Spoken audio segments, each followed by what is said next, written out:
Chaos at the southern border. 3 migrants have been arrested for allegedly killing a Mexican immigration agent after he asked for their IDs.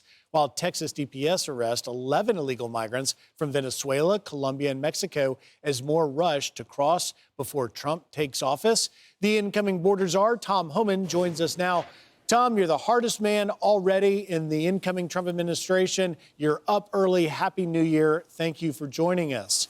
Let's get right to the news, Tom. You and I have talked extensively about what's happening on the Mexican side of the border, but this assault on the INM agent there, just about 30 miles south of Ciudad Juarez, is something that we typically don't see. Your reaction to that?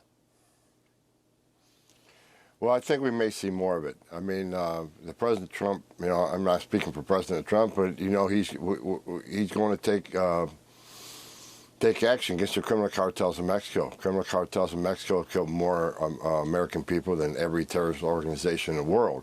So, we're shutting down the border. It's going to put them out of business. So I think you're going to see more violence on the border in the beginning. But it's something we certainly have to do. We got to secure the border because it's the biggest national security vulnerability we've ever seen in this country. So I think we're going to see more cross-border crime in the beginning. But, it's something we expect and something we're going to have to deal with because we have to secure that border.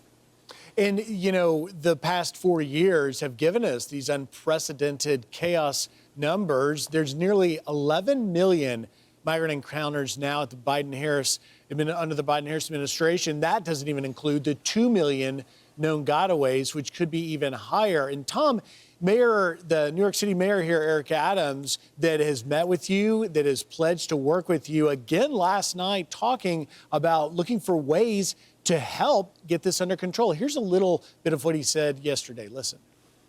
Those who violate their privilege to be in this country by committing serious violent acts should not be in our country.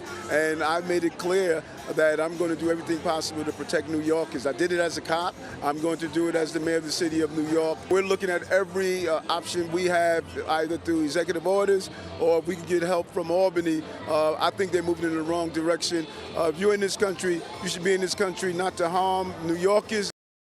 Tom, have you had any more conversations recently with Mayor Adams, and what are some of those options to try and deal with these sanctuary jurisdictions that might try and stand in your way?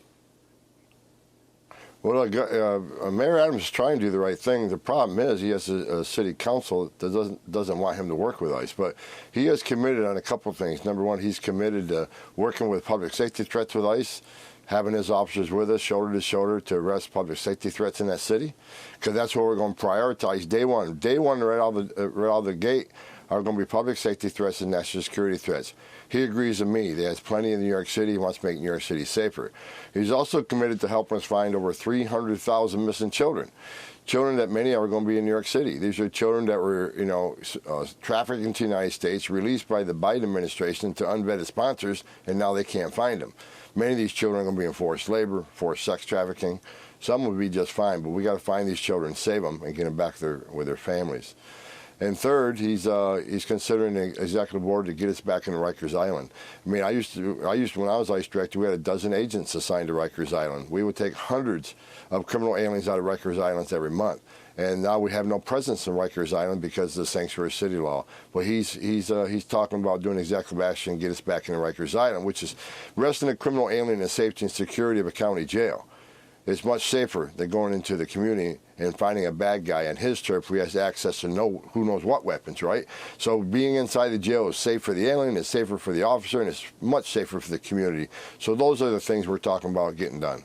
And in particularly the migrant communities, like in the case of the Venezuelan migrant community, being plagued by the Tren de Aragua gang members that continue to grow across the country. You mentioned ICE, Tom, the current acting ICE director, PJ Lechleitner, taking action, we learned yesterday, ending a couple of programs that basically were providing social services to migrants, the wraparound stabilization service and the young adult case management. Basically, in a nutshell, this was millions, if not tens of millions of dollars that the current administration decided to implement, and ICE decided it wasn't effective. I'll give you the last 10 seconds. Your reaction to that? This administration is spending millions of dollars not to detain people, and this program didn't detain people. Detaining people is cheaper for American people. Immigration ice beds are much cheaper than any of these programs they came up with. So, in the Trump administration, we'll be using those ice beds. We look forward to following it and covering it. Tom Homan, Happy New Year. Thank you for getting up early. Happy New Year. I'm Steve Ducey. I'm Brian Kilmeade. And I'm Ainsley Earhart. And click here to subscribe to the Fox News YouTube page to catch our hottest interviews and most compelling analysis.